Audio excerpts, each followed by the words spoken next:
माता की वंदे वंदे। आज हमारे बीच में उपस्थित हुए हैं आदरणीय चौहान जी, हमारे स्टेट डायरेक्टर। 3 दिन से क्या, बहुत दिनों से इस कार्यक्रम के लिए जिस तरीके से लगातार काम कर रहे हैं।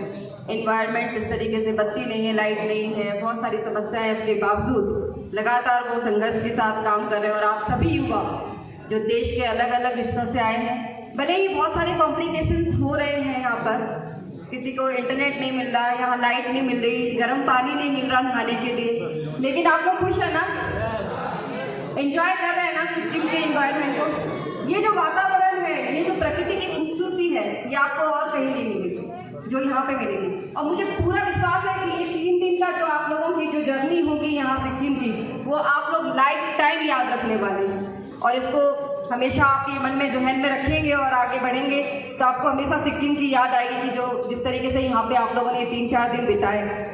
नेशनल इंटीग्रेशन कैंप का ये उद्देश्य ही है कि अलग अलग जगहों से आए हुए सभी बच्चों को एकजुट करके आपस में समन्वय बनाने की जो एक पॉलिसी, जो एक सोच कर इस कार्यक्रम का जो उद्गार किया गया है, ये अपने आप में बहुत एक सुंदर भावना के साथ में इसका उद्गार किया गया। और इसका जो रूप है, स्वरूप है, वो हर राज्य में NYCAS के थ्रू कार्यक्रम चलाया जा रहा है। और सभी बच्चों से मैं ज़्यादातर, क्योंकि मैं 10 राज्यों को देखती हूँ तो मुझे पता है, मैं जाती रहती हूँ सारे कार्यक्रमों में, तो मुझे पता चलता है लोग बहुत खुश होते हैं। और जो पुराने वॉलंटियर या पुराने जिन लोगों ने कभी पार्टिसिपेशन किया था नेशनल इंटीग्रेशन कैंप में या एक भारत श्रेष्ठ भारत में, वो अपनी मेमोरीज को मेरे साथ में शेयर करते हैं कि मैम हम उस साल गए थे, मैम हम वहाँ गए थे। तो ये जो 2-3 दिन का समय जो होता है आप लोगों के लिए बहुत एक खुशनुमा माहौल होता है, आपस में एक दूसरे अनुभव बांटने का। अभी मैं जब कार्यक्रम में आई तो मैंने देखा कि पर्यावरण को लेकर जिस तरीके से यहाँ पे समझाया गया, वाकई में हम लोगों को बहुत संजीदगी से ये सोचने की ज़रूरत है। कितनी बड़ी बात है, आप लोगों ने समझा इस चीज़ को। हम सभी लोग जो है चाहते हैं कि हमारा पर्यावरण खूबसूरत हो, लेकिन आप लोग ये बताइए कितने लोग हैं जो रास्ते में कूड़ा नहीं फेंकते हैं? हाथ उठाइए, बस इतने। बाकी लोग कूड़ा रास्ते में फेंकते हैं तो सब हाथ उठाइए जो नहीं फेंकते हैं। ये हाथ मुझे 100% दिखने चाहिए थे, लेकिन जो फेंकते हैं प्लीज वो मत फेंकिए। कैसा भी कूड़ा जो है रास्ते में मत फेंकिए। मैं पिछली बार जब सितंबर में आई थी तो मैं एक छोटा सा टाउन है यहाँ पे, लैकशिप टाउन, मैं वहाँ गई थी। और जब गाड़ी वहाँ से गुजर रही थी तो मैंने लैकशिप टाउन में देखा कि वहाँ पे रास्ते इतने साफ सुथरे थे। मैंने गाड़ी रुकवाई और मैं वहाँ उतर के मैंने फोटो लिया अपना, और मैंने वो फोटो सोशल मीडिया पे पोस्ट किया। आप लोग मेरी बात सुन रहे हैं ना? मैंने एक फोटो पोस्ट किया, मैंने बोला कि देखिए सिक्किम के एक छोटे से टाउन जहाँ पे आबादी मुश्किल से 10-12 हज़ार होगी, लोग इतने संजीदे हैं, अपनी संजीदगी से अपने एनवायरनमेंट की रक्षा कर रहे हैं कि वहाँ पे एक कूड़ा मुझे रास्ते में नहीं दिखा। हम लोगों को सीखना चाहिए। हम लोग शिकायतें बहुत करते हैं कि यहाँ गंदगी है, यहाँ सफाई नहीं हो रही है, लेकिन उस सफाई में हम लोग कितनी हिस्सेदारी अपनी दे रहे हैं, ये भी एक ज़रूरी है कि हमें ये सोचना चाहिए कि इस पर्यावरण को शुद्ध रखने के लिए, सफाई के लिए हम लोग क्या कर रहे हैं। माननीय प्रधानमंत्री जी ने स्वच्छता अभियान को जिस तरीके से देश में एकदम क्रांतिकारी रूप में चलाया, पहले दिन जब उन्होंने शपथ ग्रहण की, उसी दिन से उन्होंने स्वच्छता अभियान को लेकर भारत में एक नई पहल शुरू की और हम सभी लोगों ने उसमें पार्टिसिपेशन दिया। मैंने देखा जो लोग, मैं पॉलिटिकल हिसाब से नहीं बोल रही, जो पॉलिटिकल लोग नहीं है, जो सोशल एक्टिविस्ट हैं, जो फैमिली के लोग हैं, मैंने उनको देखा। जिस दिन उन्होंने स्वच्छ भारत अभियान का आह्वान किया माननीय प्रधानमंत्री जी ने, मैंने देखा घर की जो आम महिलाएं हैं वो भी झाड़ू लेकर रास्ते में निकल गई और अपने हाथ से झाड़ने लगी। वो एक दिखावा नहीं है, ये इंकरेजमेंट है, ये लोगों को उत्साहित करने का कि देखो मैं घर में रहते हैं कि आम नागरिक हूँ और मैं कूड़ा साफ कर रही हूँ। वो इसलिए कि आप लोग गंदगी ना फैलाएं। अगर हम गंदगी नहीं फैला रहे हैं, ये हमारी जिम्मेदारी है, लेकिन जो आपके जनप्रतिनिधि सफाई को सही तरीके से आपके मोहल्ले में, आपके एरिया में नहीं कर रहे हैं, उनको चेतावनी देना, उनको समझाना और उन तक पहुंचाना अपनी बात को, ये भी आपकी जिम्मेदारी है। मैं हमेशा ये बात बोलती आई हूँ कि स्वच्छता अभियान में हम लोगों का पार्टिसिपेशन बहुत इंपॉर्टेंट है, लेकिन हमारा काम केवल झाड़ू लेकर रास्ते में सफाई करने से खत्म नहीं होता। साथ ही साथ हम लोगों को उनको भी अवेयर करना चाहिए जो कूड़ा फेंकते हैं और जिनकी जिम्मेदारी है उस एरिया एरिया को साफ करने की, उनके पास में जाके हमें एकदम आंख से आंख मिला के बोलना चाहिए कि इस एरिया में अगर सफाई नहीं हो रही तो इसकी जिम्मेदारी आपकी और इसको पूरा करिए। ये आप लोग करेंगे ना? तो आपके एरिया में जो भी जनप्रतिनिधि है जिसकी जिम्मेदारी है एरिया को सही तरीके से साफ रखने की, अगर वो नहीं करते तो आपका हक है कि आप प्रश्न करें उनसे जाकर, कि पूछें कि यहाँ सफाई क्यों नहीं हुई। ये आपका अधिकार है, आप युवा हैं, आप लोगों को अवेयर होना बहुत जरूरी है। इसीलिए मैं झाड़ू लेकर सफाई करने में विश्वास रखती हूँ, लेकिन जो झाड़ू लेकर सफाई नहीं कर रहे हैं उनको भी मैं चेतावनी देने में विश्वास रखती हूँ, उनको बोलने में विश्वास रखती हूँ कि अपनी जिम्मेदारी का पूरा निर्वाह करें। मैं रास्ते में निकलती हूँ, मैं बहुत सारी जगहों पर घूमती हूँ फिरती हूँ, कई बार मैं चाय पीती हूँ, तो चाय पीने के बाद भी गिलास जो है वो मैं मोड़ कर अपने पर्स में रख लेती हूँ। सप्ताह में एक बार जब मैं पर्स खाली करती हूँ तो उसमें से देखती हूँ कई सारे कूड़े निकलते हैं जिसको मैं डस्टबिन में डालती हूँ अपने घर में। कभी आज तक रास्ते में मैंने फेंका नहीं कूड़ा, आज तक नहीं फेंका।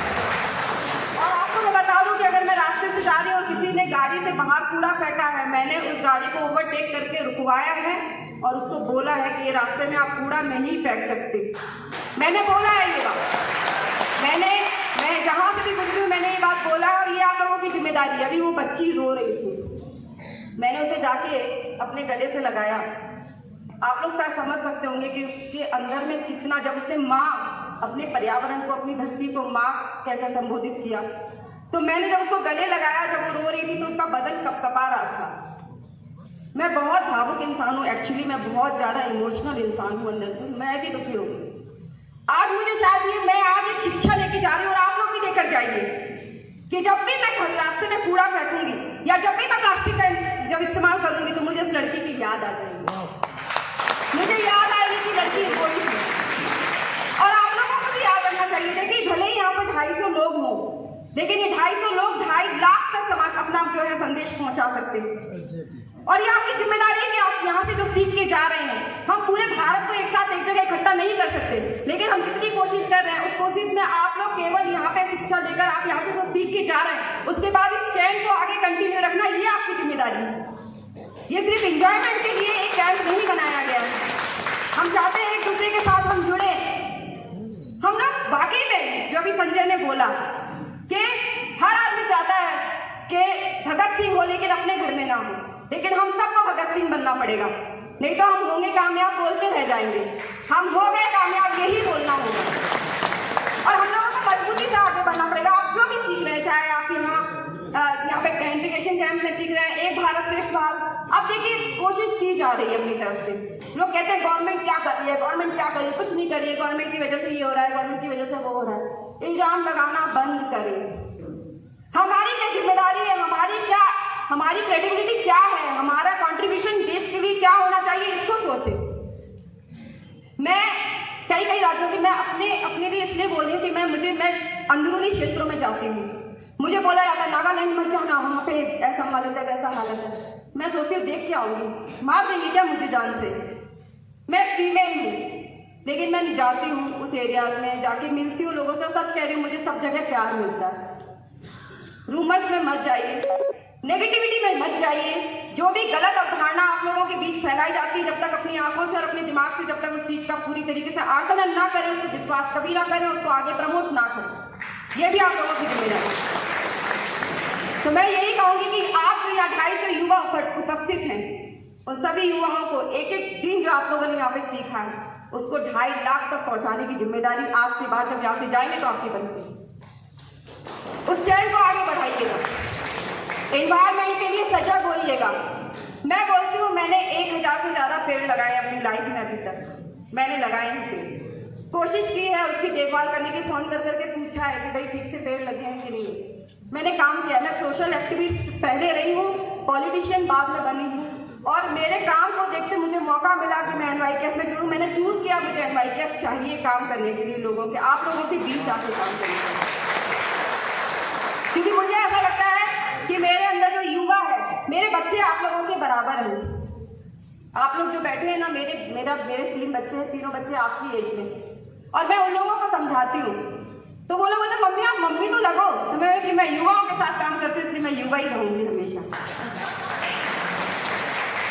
तो मैं आप लोगों से यही रिक्वेस्ट करूंगी, ये 3 दिन का जो 4 दिन का जो सफर है ना, इसको इमोशंस के साथ जोड़िए, इंजॉयमेंट के साथ जोड़ने पढ़ने के अलावा इमोशंस के साथ जोड़िए और अपने देश के लिए हर व्यक्ति की जो जिम्मेदारी है, जो आप लोगों की रिस्पॉन्सिबिलिटी है, जो आप लोगों का कंट्रीब्यूशन देश के लिए होना चाहिए, उसको करें।